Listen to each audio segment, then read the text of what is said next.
ஆடி sale தள்ளுபடி up to 50%. Chennai Silks and Aha Oho Adi Sale. Summer holidays vandachu, நம்ம GT Holidays vandachu. GT Holidays, South India's #1 travel brand.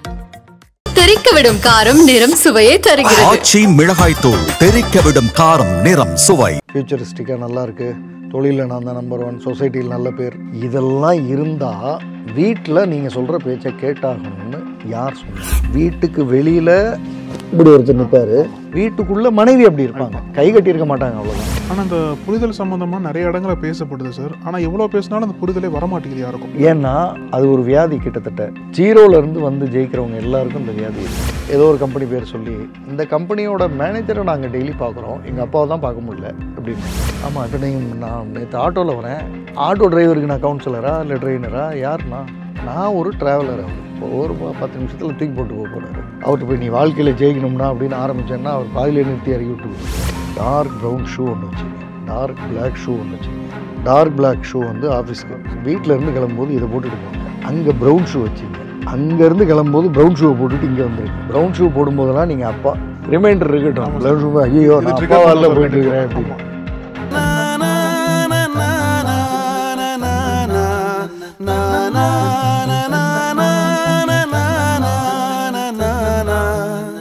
Nakkheeran நேயர்களுக்கு வணக்கம். மனங்கள் versus மனிதர்கள் is equal to கதைகள் அப்படின்ற தொடரில் திரு ஜெய்சன் அவர்கள் அவர் கொடுத்த கவுன்சிலிங் பற்றியும், நம்ம இது வரைக்கும் கேள்விப்படாத விஷயங்கள் பற்றியும், விழிப்புணர்வான கருத்துக்கள் பற்றியும் நம்முடைய தொடர்ந்து பேசிட்டு வரார். இன்றைக்கும் மேனேஜர்கார், அவங்களை வரவேற்கலாம். சார் வணக்கம். வணக்கம் சார். பொதுவாக ஒரு குடும்பத்தில் இருக்கக்கூடிய பிரச்சனையை பற்றி பேசும்போது ஒரு மிக முக்கியமான பிரச்சனையை நம்ம பேசி ஆகணும் சார்.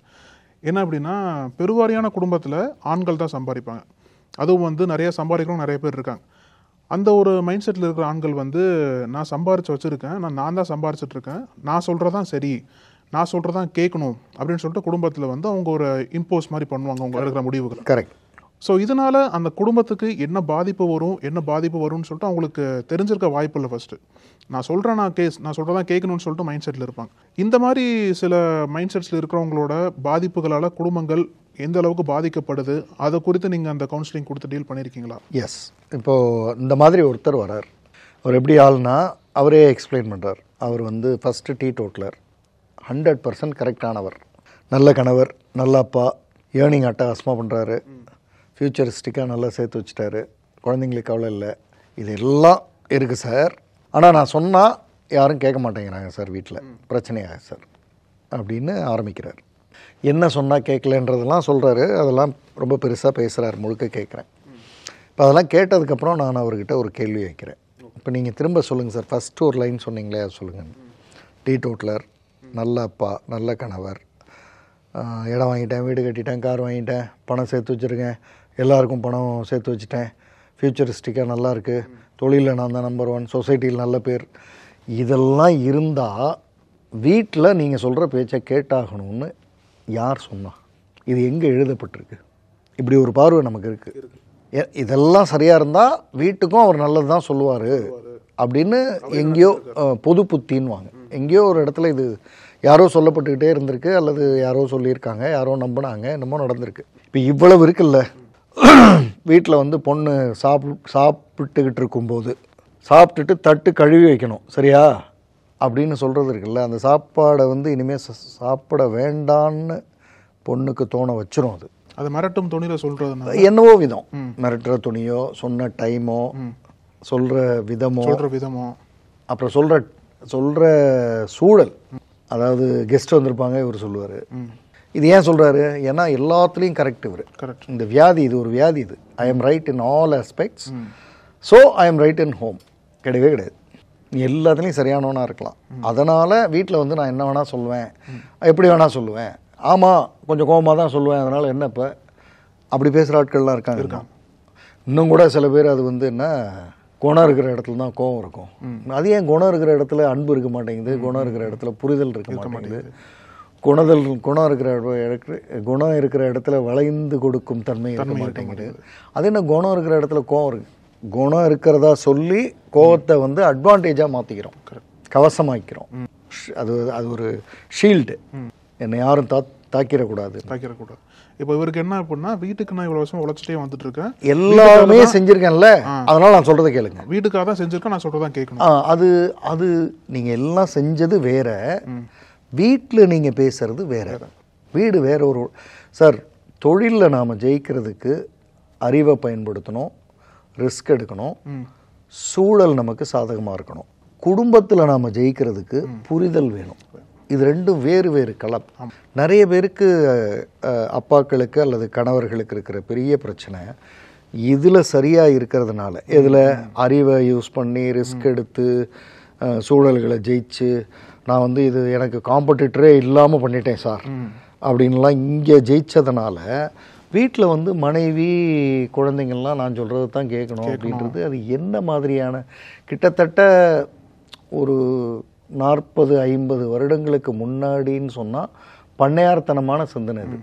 வீட்லேயும் மேனேஜர் எம்ப்ளாயிஸ் இருக்கிற மாதிரியே மனைவி எம்ப்ளாயி தான் அப்படின்ற மாதிரி பேசுகிறோம். ஆமாம், பண்ணையாருங்க பார்த்தீங்கன்னா வீட்டுக்கு வெளியில் இப்படி ஒருத்தர் நிற்பார், வீட்டுக்குள்ளே மனைவி அப்படி இருப்பாங்க, கை கட்டியிருக்க மாட்டாங்க, அவ்வளோதான். அப்போ அந்த அதே டெம்ப்ளேட்டை கொண்டு வந்து இங்கே வச்சுக்கிட்டு அது நான் பண்ணையார்னு சொல்கிறது வந்து அந்த ஒரு ஸ்டேட்டஸ் சம்மந்தமாக சொல்கிறேன். குறிப்பிட்ட யாரையோ மனிதர்களையோ இல்லை எந்த ஒரு சமூகத்தையோ சொல்லலை, ஒரு ஸ்டேட்டஸ் அப்படின்றத சொல்கிறேன். ஸோ அந்த பொது புத்திக்குள்ளே போகாமல் இவர்கிட்ட கேட்குறேன், அது சொல்கிறதுனால நீங்கள் சொல்கிறதெல்லாம் கரெக்டுன்னு எப்படி நினைக்க முடியுது உங்களை? ஆமாம், நீங்கள் வந்து இடம் வாங்கினீங்க, ஆனால் வீடு கட்டினீங்க, கார் வாங்கினீங்க, டீ டோட்டலரு, எல்லாருக்கும் எக்ஸாம்பிள், எல்லாம் ஆச்சா போச்சா எல்லாம் கரெக்டு. டசன்ட் மீன் தட் நீங்கள் காலையில் வந்து டீசல் போடாமல் வண்டி எடுத்தால் வண்டி போயிடுமா? எல்லாத்துலேயும் நான் சரியாக இருந்தேன், அதனால் வண்டி ஸ்டார்ட் பண்ணால் போகவே மாட்டேங்குது அப்படின்னா கடவுள்கிட்ட ஒருத்தர் அதாவது இதை முடிக்கும்போது ஒரு கதையாக சொல்கிறத இப்போவே சொல்லிடுறேன். Okay sir. கடவுள்கிட்ட ஒருத்தர் வந்து வேண்டிகிட்டே இருந்தாராம், நான் வந்து ரொம்ப கஷ்டப்படுறேன், உண்மையாக இருக்கேன், சின்சியராக இருக்கேன், என்னை வந்து நீ எப்படியாவது பெரிய பணக்காரனாக்கணும். 1 2 3 4 நாள் 5 நாள் 10 நாள் அப்படின்னு ஏதோ நடந்துக்கிட்டே இருக்கு. அப்புறம் ஒன்றும் வழி தெரில.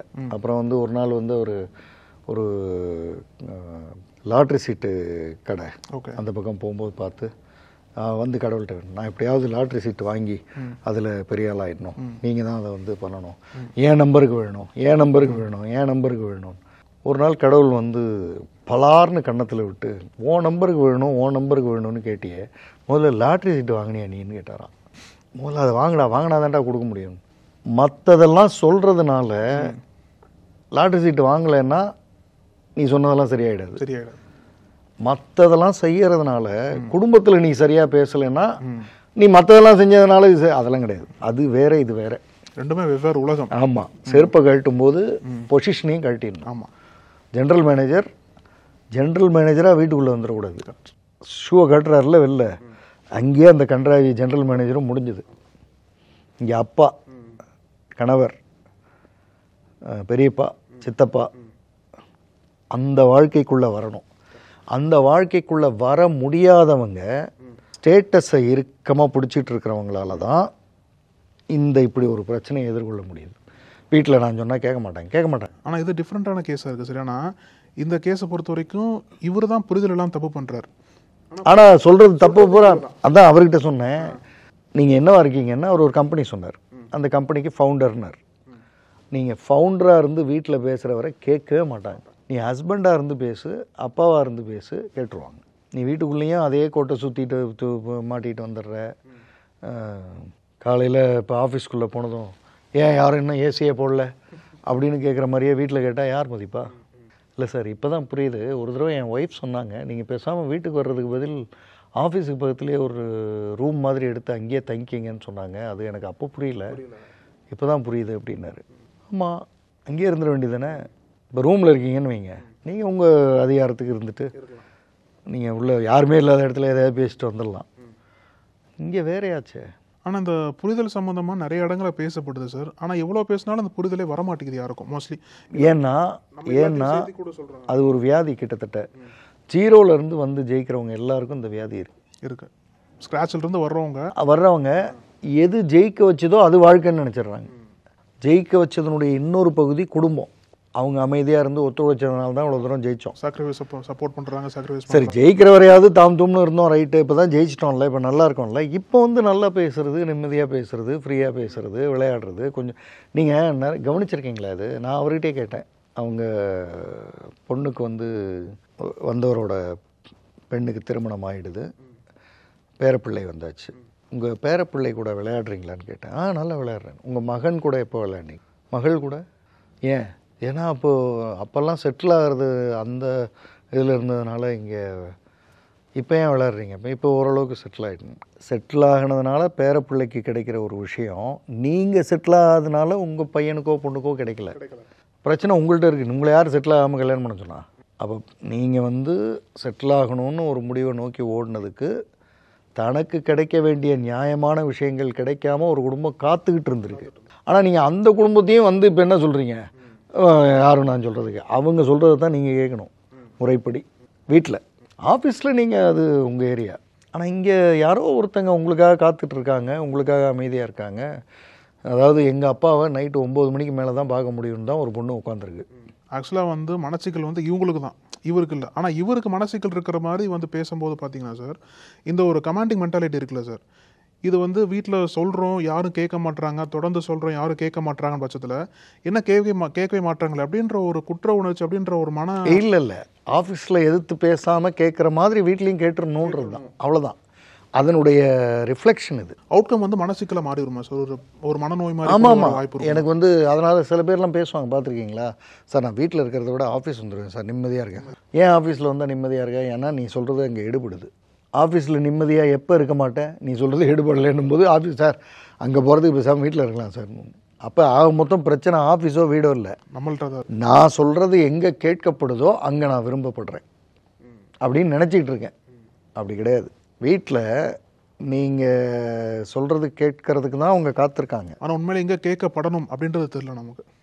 ஆஃபீஸ்லேயும் வீட்லேயும் நம்ம ஆஃபீஸில் கேட்டதுனால வீட்லேயும் அப்படி தான் கேட்கணும்னு நினைக்கிறது தான் பிரச்சனையே. அப்படி கேட்க மாட்டாங்க. சார் நீங்கள் வந்து 1 crore ஏர்ன் பண்ணியிருக்கீங்க உங்கள் ஃபவுண்டராக ஒரு கம்பெனி ஆரம்பிச்சு, அதை ஏன் சார் உங்கள் 7 வயசு பையன் அதை மனசில் வச்சுக்கிட்டு நீங்கள் சொல்கிறதெல்லாம் ஏன் கேட்கணும்? அவன் நீங்கள் குதிக்காதீங்கன்னா அவன் குதிக்க தான் செய்வான். ஏன்னா அவன் குழந்தை. அவன் 20 வயசில் வேணால் குதிக்காமல் இருப்பான், 7 வயசில் அவன் குதிக்க தானே செய்வான். விளையாட போகாதானே விளையாட போயிட்டு தான் வருவான். இது வேறு உலகம். இப்போ இந்த கேள்வியெல்லாம் அவருக்கு வச்ச உடனே அவருக்கு வந்து இல்லை நான் வெரி சக்ஸஸ்ஃபுல்னு நினச்சேன். இப்போவும் உங்களுக்கு இதுதான் பிரச்சனை. நீங்கள் சக்ஸஸ்ஃபுல் தான், ஆனால் அது அங்கே. அப்போ ஃபேமிலியில் நான் சக்ஸஸ்ஃபுல் இல்லையா? சக்ஸஸ்ஃபுல்லாக ஃபேமிலியில் ஆகிறதுன்றதே ரொம்ப ஒரு அது சார் நான் ஒரு சக்ஸஸ்ஃபுல் ஃபேமிலி பர்சன் அப்படின்லாம் சில பேர் சொல்லுவாங்க. அதுவே வந்து இந்த வியாபார வியாதி. இந்த வார்த்தை நான் வந்து குடும்பத்தில் மற்றவங்களை புரிஞ்சுக்கிறேன், மற்றவங்க என்ன புரிஞ்சுக்கிறாங்க, அது நடந்திருக்கா உங்கள் வீட்டில் என்ன? அப்போ தான் நீங்கள் வந்து சக்ஸஸ்ஃபுல் கூட கிடையாது. இது மேபி ஒரு அண்டர்ஸ்டாண்டிங் ஃபேமிலி அல்லது அண்டர்ஸ்டாண்டிங் ரிலேஷன்ஷிப் அல்லது relationship with a good understanding, அந்த மாதிரி ஏதாவது சொல்லலாம். இதில் இந்த சக்ஸஸ்ஸு ஃபெயிலியர்லாம் கொண்டு வந்து சேர்க்கறது வந்து பிஸ்னஸ் மேலே இருக்கிற தீராத காதல் பிடிப்பு அதையெல்லாம் கொண்டு வந்து இங்கே சேர்க்கறது. அதாவது ஆஃபீஸில் ஒரு வார்த்தை அப்படியே கரெக்டாக இருப்பாங்க சார், வீட்லேயும் அப்படி தான் அப்படின்வாங்க சில பேர். அப்படின்னா இவர் வீடையும் அப்படி தான் வச்சுருக்காரு. நான் எனக்கு தெரிஞ்ச ஒரு நண்பரோட நண்பர் அவரோட வீட்டுக்கு கூப்பிட்ருந்தாங்கன்ட்டு போயிருந்தேன். அவர் வெளியில் இருக்கார், வந்துட்டுருக்காருனாங்க. வீட்டில் வந்து பையன் விளையாடிட்டு இருக்கான். ஹால் பொண்ணு ஏதோ உட்காந்து பேசிட்டு சிரிச்சிட்ருக்கு பையன் கூட. சின்ன பையன், 2 சின்ன பொண்ணு. டிவி ஓடிட்டுருக்கு. அந்த அம்மா வந்து வந்துடுவாங்க சார் கொஞ்சம் வெயிட் பண்ணுங்கன்னு சொல்லிகிட்டு இருக்காங்க. துப்புன்னு சத்தம் கேட்குது. அப்படின்னா அவர் வராரு.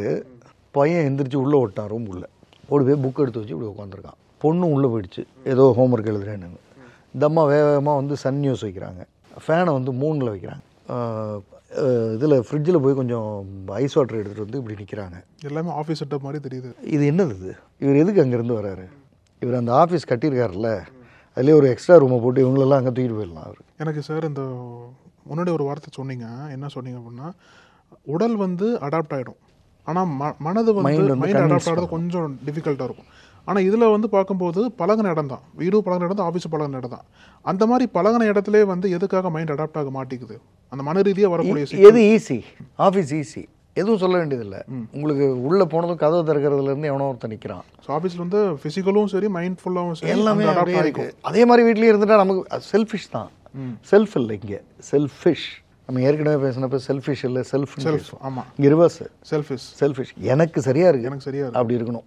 அதெல்லாம் அது மற்றவங்க எப்படி கஷ்டப்படாதாங்க. பொண்ணு வந்து ஏதோ ஸ்கூலுக்கு போயிட்டு வந்தாலாம், இன்றைக்கி காம்படிஷனில் ஜெயிச்சு ஒரு பென்சில் வந்து ப்ரைஸாக, போ காம்படிஷனில் ஜெயிச்சதெல்லாம் ஒரு பெரிய விஷயமா, போய் வேறு எதாவது பார், உலகத்தில் 1000 நடந்துட்டுருக்கு, என்னமோ பென்சில் காம்படிஷனில் ஜெயிச்சேன்னு போ அப்படின்னா எம்ப்ளாயி லீவ் கேட்டு வருவாங்களே சார். Same attitude, same. நீங்கள் அதான் நிறைய பெண் குழந்தைகள் நான் கவுன்சிலிங்கில் மீட் பண்ணும்போது ஒரு லைன் திரும்ப திரும்ப சொல்லுவாங்க. ஏதோ ஒரு கம்பெனி பேர் சொல்லி, இந்த கம்பெனியோட மேனேஜரை நாங்கள் டெய்லி பார்க்குறோம், எங்கள் அப்பாவை தான் பார்க்க முடியல அப்படின்வாங்க. நான் மேனேஜர் தான், அவர் அந்த கம்பெனியோட மேனேஜர் அவர். அப்போ நீங்கள் அப்படியே போகிறீங்க, நீங்கள் இடத்த மட்டும் மாற்றிக்கிறீங்க ஆஃபீஸுக்கு. அப்போ அது சரியாக வராது. நீங்கள் தொழிலில் தோற்கவே கூடாதுன்னு நினைப்பீங்க, குடும்பத்தில் தோற்பீங்க. இன்னும் சரியாக சொல்ல போனால் தோற்றாதான் சந்தோஷம் மற்றவங்களுக்கு. தோற்றால்னு நான் எதை சொல்கிறேன்னா, இப்போ ஒரு அப்பா அம்மா 2 குழந்தைங்க ஒரு கேம் விளையாடுறீங்க. உங்களுக்கு நல்லா தெரியும் 4 பேரில் விளையாண்டா அப்பாவும் அம்மாவும் தான் ஜெயிப்பாங்க. இப்போ ஒரு ஓட்டப்பந்தயமே இருக்குன்னு வைங்க, யார் ஜெயிப்பா? ஆப்வியஸாக யார் ஜெயிப்பானா அப்பா அம்மா தான் ஜெயிப்பாங்க. குழந்தைங்க தோற்றுரும். சின்ன குழந்தை, அந்த குழந்தைகிட்ட நீங்கள் தோக்கணும். இங்கே கேமே வேறு, நீங்கள் மெதுவாக ஓடணும். அவன் உங்களை விட வேகமாக ஓடுறதா திரும்பி பார்த்து சிரிச்சுட்டே போவான். அது உங்களுக்கு ஒரு சந்தோஷம் கிடைக்கும். நீங்கள் இருக்கணும். அவன் போனதுக்கப்புறம் அப்பாவே ஜெயிச்சிட்டா நீ உலகத்தையே ஜெயிப்பேன்னு அவன் நம்புவான். அது இங்கே நடக்கணும். ஆனால் இங்கே வந்து மைண்டு ஃபுல்லாக ஒரே அட்மாஸ்பியர் தான், ஆஃபீஸ் அட்மாஸ்பியர். இன்னும் யாரும் ஜெயிச்சிடக்கூடாது, சும்மா விளையாடிட்டு அப்படின்னா அப்புறம் ஆஃபீஸில் யாரும் விளையாட மாட்டாங்க. அப்புறம் ஆஃபீஸில் எல்லாமே கரெக்டாக இருக்கும், அது இடத்துல இருக்கும். அப்போ வீட்லேயும் அது யாரோ ஒருத்தர் சொல்லுவார், அது என்ன மியூசியமாக வீடா அப்படின்னு. வீடுனா இப்படி தான் இருக்கும். சின்ன குழந்தையா வாந்தி எடுத்து வச்சுருக்கோம், ஏதாவது போட்டு உடச்சிருக்கோம், சூப்பராக பெயிண்ட் அடித்து வச்சுருப்பீங்க, பென்சில் எடுத்து ட்ராயிங் போட்டிருக்கோம். ஆனால் செய்யும், அதெல்லாம் செஞ்சால் தான் குழந்தை. அதெல்லாம் செய்யலைன்னா பெரியவங்க அவங்க. அது எப்படி 7 வயசில் நீங்கள் வந்து 70 வயசு மெச்சூரிட்டி எதிர்பார்க்க முடியும்? இப்போ இவருக்கு என்ன சார் ஒரு தீர்வு? இதுக்குன்னு தனியாக ஸ்கில். இந்த கேள்விகள்லாம் கேட்டதும் அவர் கொஞ்சம் நான் எங்கேயோ என்னமோ தப்பு பண்ணுறேன், அதான் புரியல அப்படின்னாரு. அப்போ நான் சொன்னேன், ரியலைஸ் பண்ணிட்டாரு, ரியலைசேஷன் நடந்துருச்சு. ஆனாலும் அவரால் ரிலேட் பண்ண முடியாமல் தடுமாறினார். ஒரு புத்தகம், அதனுடைய பெயர் எனக்கு ஞாபகம் வரல, நான் அது பார்த்து உங்களுக்கு சொல்கிறேன். அதாவது ப்ளூ என்னமோ ஒரு பெயர். அது பிஸ்னஸில் யாரும் செய்யாததை செஞ்சால் ஜெயிச்சிடலான்றதை அந்த புத்தகம் சொல்லும். யாரும் செய்யாததை நீங்கள் செய்யணும், அதுதான் வந்து பிஸ்னஸ்க்கான லாஜிக், தாற்பயம். இன்றைக்கி ஜெயிச்ச கம்பெனிஸ் அத்தனை பேரும் இதுக்கு முன்னாடி யாரும் செய்யாததை செஞ்சுருப்பாங்க, டிஃப்ரென்ஷியேட்டாக பண்ணியிருக்காங்க. ஆமாம், இது பிஸ்னஸ்க்கு பொருந்தும். குடும்பத்தில் யாரும் செய்யாததை நீங்கள் செய்யணும்லாம் எதிர்பார்க்கல, எல்லாரும் செய்கிறத செய்யுங்க. ஒரு ரோட் சைடில் தார்பாலினை வந்து கட்டிக்கிட்டு அதுக்குள்ளே ஒரு குடும்பம் வாழுது. அதுலேயும் ஒரு அப்பா, ஒரு அம்மா, ஒரு குழந்தை இருக்குது. நம்ம காலையில் நடந்து போகிறோம்ல, அது ஓரமாக அவங்க உட்காந்துருப்பாங்க. கவனித்து பார்த்திங்கன்னா அப்பாவும் பொண்ணும் ஏதோ ஒரு பழைய அழுக்கான பால் இருக்கும், அது தூக்கி போட்டு விளையாடிட்டு இருப்பாங்க. ஒரு அப்பா செய்ய வேண்டியது வீட்டுக்குன்னா குழந்தைங்களோட சிரித்து பேசி விளையாடி மனைவிக்கிட்ட பேசி, வெளியில் வந்து ஷூ மாட்டும்போது நீங்கள் போய் ஜிஎம்மாக போய் என்ன வேலையை பார்க்கணுமோ அதை பாருங்கள். ஆனால் இங்கே எல்லாரும் இந்த உலகத்தில் ஃபாதர் மதர்னு சந்தோஷமாக இருக்கிற மனிதர்கள் இருக்காங்க. இப்போ நான் சொல்கிற இந்த பர்சன்டேஜ் இருக்குல்ல, இது மேஜராக இருக்கிற மாதிரி நமக்கு தெரியும். மேஜர் கிடையாது, இது வந்து கொஞ்சம் கம்மி தான். இது மேஜராக ஆக்சுவலாக ரொம்ப சந்தோஷமாக இருக்கிற குடும்பங்கள் இருக்கு. ஓகே, அதாவது இப்போ இப்படி வச்சுங்களேன், சதர்ன் ரயில்வே அதனுடைய டாப் மோஸ்ட் போஸ்ட்டில் இருப்பார். வீட்டுக்கு போனால் ஒய்ஃபோட உட்காந்து கிச்சனில் ஏதோ சமையல் பண்ணி கொடுத்து சிரித்து பேசி ஸ்டேட்டஸை வீட்டில் காட்ட மாட்டார், அது கொண்டு வர மாட்டார். அப்புறம் ஒரு சில பாலிசிலாம் கரெக்டாக வச்சுருப்பார். 8 மணிக்கு மேலே ஃபோன் எடுக்க மாட்டார். அது ஃபேமிலி டைம்ப்பா, நோ அப்படின்றவார். சரி, அந்த மாதிரி பிஸ்னஸில் அப்படி ஏதோ வாய்ப்பு இருக்குது. இப்போ நீங்கள் நானே கையை ஊனி கரணம் பாஞ்சு வரேன் சார், அப்போ வீட்டில் எப்படி சார் ஃபோன் எடுக்காமல் இருக்க முடியும்? அப்போ நீங்கள் வீட்டில் ஃபோன் எடுக்கிறீங்கன்னா உங்களுக்கு சப்போர்ட் பண்ணுறது யார்? வீட்டில் இருக்கிறவங்க அவங்க டைம் போனால் போதுன்னு தானே நீங்கள் பேசி முடிச்சுட்டு வர்ற வரை வெயிட் பண்ணுறாங்க. அப்புறம் வந்து அவங்களே குறை சொல்கிறது அப்படின்னு பேசினதுக்கு பிறகு அவர் உணர ஆரம்பிக்கிறார். அதுக்கப்புறம் அவர் ப்ளூ ஓஷன் ஸ்ட்ராட்டஜின்னு நினைக்கிறேன், நான் புக்கை பார்த்துட்டு சொல்லிடுறேன். அந்த புக்கில் வந்து நீங்கள் வழக்கமாக பண்ணுறதுலேருந்து வேறு பண்ணால் ஜெயிக்க முடியும். வீடு அப்படி இல்லை. வீட்டில் நீ வழக்கமான அப்பாவாக தான் வேணும். வீட்டில் எக்ஸ்ட்ராடினரி அப்பாலாம் வேண்டாம் எனக்கு. வீட்டில் வந்து ரெட் ஓஷன், இதில் ப்ளூ ஓஷன், அது மாதிரி. ஆமாம், அந்த மாதிரி வீட்டில் வந்து நீ நார்மலாகவே இரு. ஆமாம், நீ வந்து அதாவது எனக்கு வந்து அப்படியே வானத்திலிருந்து இறங்கி வந்த அப்பா மாதிரி நான் நடந்தேன், அதெல்லாம் வேண்டாம். என் கூட விளையாடு, நான் ஜெயிக்கணும். நீ நானும் கேரம் போர்டு விளையாடணும். நான் பையன், நீ அப்பா. நீ வந்து 4 தடவை விளையாடா 1 தடவை நீ ஜெயிக்கணும், 3 தடவை ஒன்று நான் ஜெயிச்சிடணும். அதுக்கு தகுந்த மாதிரி நீ விளையாடணும். அப்புறம் எனக்கே இல்லைப்பா நீ சரியாக விளையாடு, உன்னை நான் ஜெயிக்கணும், நீ எனக்காக விட்டு கொடுத்து விளையாடன்னு நான் சொல்லணும். எனக்கு புரிஞ்சிடும் ஒரு கட்டத்தில் அப்பா விட்டு கொடுத்து விளையாடுறாருன்னு. நீ எனக்கு விட்டு கொடுக்காத, நீ உன் விளையாட்டை விளையாடு, நான் உன்னை ஜெயிக்கணும். அப்புறம் அதையும் நான் மீறி வருவேன். அது வீடு. பிஸ்னஸில் இப்படி பண்ண முடியாது. டேய் நான் இருக்கேன், நீ போய் ஒரு தடவை பரவாயில்ல, லாஸ் ஆனாலும் பரவாயில்ல போய் பண்ணிட்டு வான்னு. லாஸே ஆகக்கூடாது, ஆனால் அங்கே லாஸ் ஆகணும். ரெண்டும் வேறு வேறு களம். ஆச்சரியமாக நைட்டும் பகலும் இங்கே வந்து போகிறது தான் நிறைய பேருக்கு பிரச்சனையே. அந்த களத்திலிருந்து இந்த களத்துக்கு வரும்போது வேறையாகி இங்கேருந்து திரும்ப போகும்போது வேறையாக போகணும். அதை சரியாக செய்கிறவங்க எக்கச்சக்கமான பேர் இருக்காங்க. சரியாக செய்யாதவங்க குறைவு தான், ஆனால் அது அதிகமாக இருக்கிற மாதிரி பேசிடுறாங்க. ஏன்னா அதனால் பிரச்சனை அதிகமாக தெரியறதுனால அதிகமாக இருக்கிற மாதிரி. அது ஒன்று. ரெண்டாவது வந்து அவங்களுக்கு ஒரு சுப்பீரியாரிட்டி இருக்குது.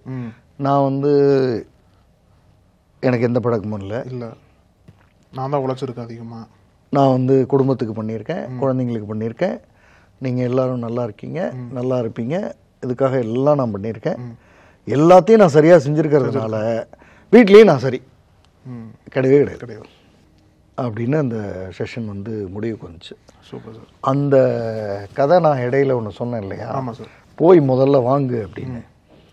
அதாவது இங்கெல்லாம் நான் சரியாக பண்ணிட்டதுனால வீட்லேயும் எல்லாம் சரியாக இன்னொன்று கும்பிட்டு ஒரு பிரயோஜனமும் இல்லை. ஆமாம், இங்கெல்லாம் சரியாக பண்ணுறது தனி. வீட்டில் போய் நீ முதல்ல அப்பா வாங்கிடணும், அம்மா வாங்கிடணும், அண்ணன் ஆயிடணும். அங்கே இப்போ நான் இருக்கேன், நான் வந்து ட்ரெயினர் கவுன்சிலர் மாதிரியே போய் பேச முடியாது.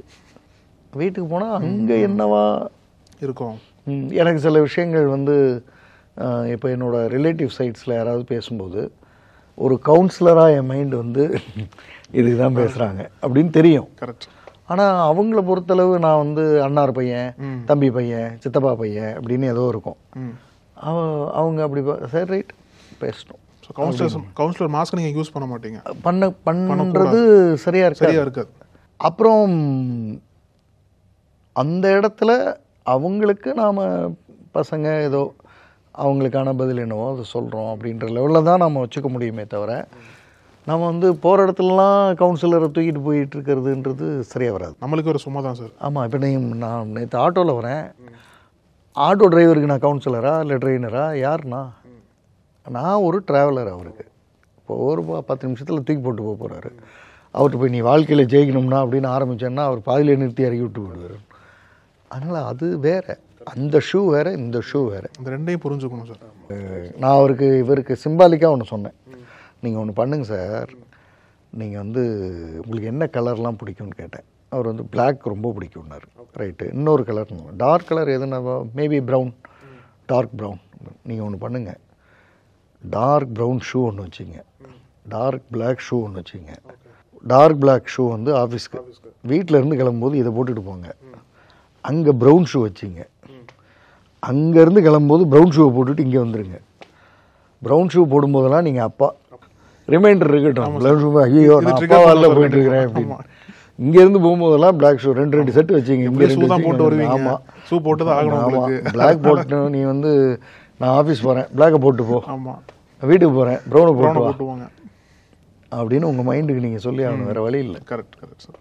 இந்த ஒரு சிம்பிளான புரிதல் வந்து இவ்வளோ சிம்பிளாக வரணும். வேற வரலன்னா இன்னைக்கு நிறைய ஃபேமிலியில் ஏங்க அவர் கொஞ்சம் நல்லவர், நீங்கள் கொஞ்சம் ஒத்து போகக்கூடாதான்னு மனைவிட்ட போய் சொல்லுவாங்க. மனைவி இதுக்கு மேலே ஒத்தே போக முடியாதுன்ற லெவலில் ஒத்து போயிருப்பாங்க அவங்க. அவர் என்னங்க, அவர் முழுக்க அவர் ஃபவுண்டராக வராரு, வாழறாரு, ஃபவுண்டராகவே போயிடுறாரு. சில பேர்லாம் பார்த்துருக்கீங்களா, வீட்டில் வந்து இந்த கட்டில் விற்றுட்டு பூசுவாங்களான்னு நினைக்கிறேன். இதில் ஒரு 5000 ரூபா குறையும், அதில் ஒரு 4000 ரூபா கூடுன்னு கணக்கு போட்டுட்ருப்பாங்க. நீ ஆஃபீஸில் உட்காந்து இதெல்லாம் போட்டுக்கோ. ஒய்ஃபே பேசும்போது சில பேர் சொல்லுவாங்க, இதெல்லாம் நீ அங்கே பேசு, இங்கே ஏன் பேசுகிறேன், மாற்றணுன்னா மாற்று. ஏன்னா வீடு அதற்கானது அல்ல. அதாவது 1 + 1 = 2, 1 + 1 = 2. இந்த 2-வை எடுத்துகிட்டு வர்றது தான் வீடு.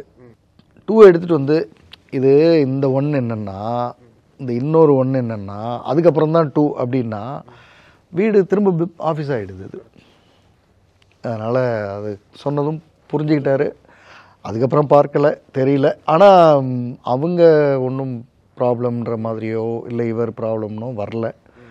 I hope things would have been right. நிச்சயமா சார். நீங்கள் சொன்ன அந்த மெசேஜ் வந்து எல்லாருக்கும் 2 செட் ஷூ, ஆமாம், ஒன்று கருப்பு, ஒன்று ப்ரௌனு. அவங்க பிடிச்ச கலரில் ஆமாம், வாங்கிக்கிங்க. ஆஃபீஸ் போகிறப்பெல்லாம் ஒரு கலரை போட்டுப்போ, வீட்டுக்கு வரும்போதெல்லாம் ஒரு கலரை போட்டுவோம்.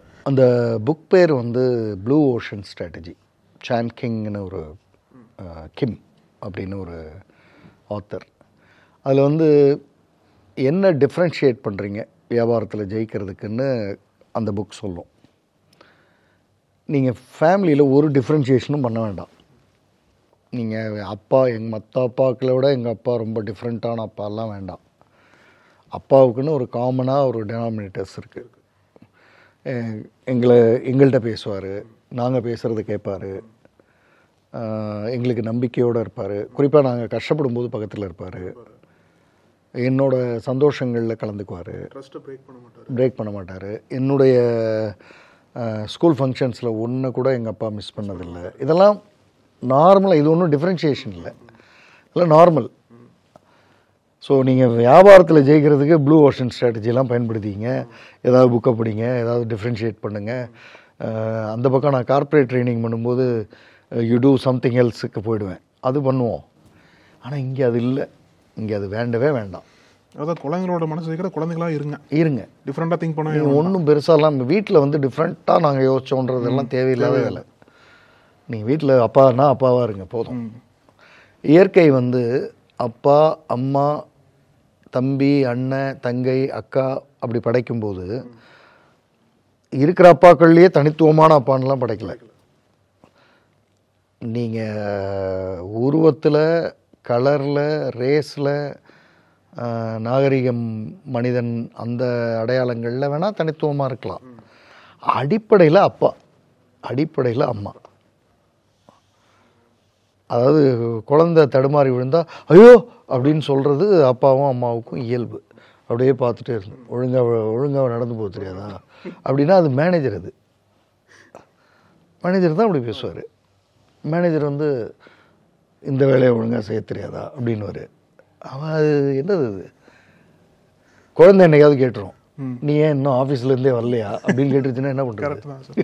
அது அவருக்கு ரொம்ப அசிங்கமாக போயிடும். அதுக்கு முன்னாடி நிறையா பேர் இங்கே மாறணும். அதனால் எனக்கு இந்த புக்கை வந்து நான் சொன்னதனுடைய நோக்கம் வந்து வியாபாரத்துக்கு நல்லா வச்சுங்க, படிங்க.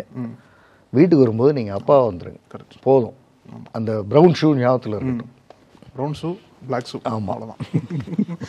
நிச்சயமாக அந்த மெசேஜ் வந்து எல்லாத்துக்கும் சூட் ஆகும் சார். எல்லாரும் நான் நிச்சயமாக அதில் பலன் நினைச்சிருப்பாங்கன்னு நினைக்கிறேன். ரொம்ப நன்றி சார். தேங்க்யூ. இந்த ரூமில் ஏற்கனவே ஒரு ஃபாரினர்ஸ் 2 பேர் தங்கியிருக்காங்க. இப்போ நாங்கள் 10 பேர் போகிறோம். இவங்க என்ன பண்ணுறாங்க, இந்த ஹாலை எங்களுக்கு கொடுத்துட்டு கிச்சனுக்குள்ளே போயிடுறாங்க. நாங்கள் இங்கே படுத்துக்கிறோம், நீங்கள் லேடிஸ் இருக்கீங்க,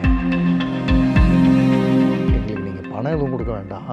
எங்கள் பொண்ணு வந்து பெங்களூரில் படிக்குது, ஒருவேளை எங்களுக்கு ஏதாவது ஒன்று ஆயிடுச்சுன்னா இங்கே நீங்கள் கொஞ்சம் பார்த்து. எப்படி இப்படி சொல்ல முடியும்? உங்களோட கண் கலங்கினதே பார்த்தேன். இந்த 3 வருடத்தில் இந்த விஷயத்தை 3 இடத்துல தான் பகிர்ந்திருக்கேன். அவங்கள்ட்ட இருந்தோ அந்த பொண்ணுகிட்ட இருந்தோ கால் வராத வர அவங்க நல்லா இருக்காங்கன்னு அர்த்தம். வருது அப்படின்னா நாங்கள் 10 பேரும் நிச்சயமாக ஃப்ரண்ட்டில் போய் எடுத்துருவோம். நான் கண்டிப்பாக அந்த பொண்ணு என் பொண்ணுன்னு அடாப்ட் பண்ணிவிடுவேன். நம்ம வந்து சம்பாதிக்க வேண்டியது வந்து மனிதர்கள். பணம் தானாக வந்துடும், பணம் பிரச்சனை இல்லை. மனிதர்களை சம்பாதிக்கணும். இப்போ நாம் இருக்கிற ஒரு பெரிய அப்பார்ட்மெண்ட்டு, இப்போ அவரை கூட்டிகிட்டு வந்து ஒரு 500 பேர் இருக்கிற அப்பார்ட்மெண்ட்டில் நாங்கள் இருக்கோம் சார்னா, அவர் முதல் கேள்வியாக இந்த 499 பேரை பற்றி சொல்லுங்கன்னு. மனிதத்துக்கு என்ன ஆனது அப்படின்ற ஒரு கேள்வியோட அந்த கேள்விக்கு பார்க்குறவங்க விடையளிக்கட்டும் அப்படின்னு சொல்லி முடிக்கலாம்னு இருக்கேன். நக்கீரன் டிவிக்கு சப்ஸ்கிரைப் செய்யுங்கள். உங்கள் ஆதரவே எங்கள் பலம். ஆசிரியர்களுக்கு நண்பனாகவும் மாணவர்களுக்கு ஆசானாகவும் திகழும் தேர்வு வழிகாட்டி. ஒவ்வொரு பாடத்திற்கும் அனுபவமிக்க ஆசிரியர்களின் துல்லியமான தெளிவான விடைகள். CNC இருக்கு, தேர்வு பயம் எதற்கு? இது தீரன் பப்ளிஷிங் ஹவுஸ் விற்பனை வெளியீடு.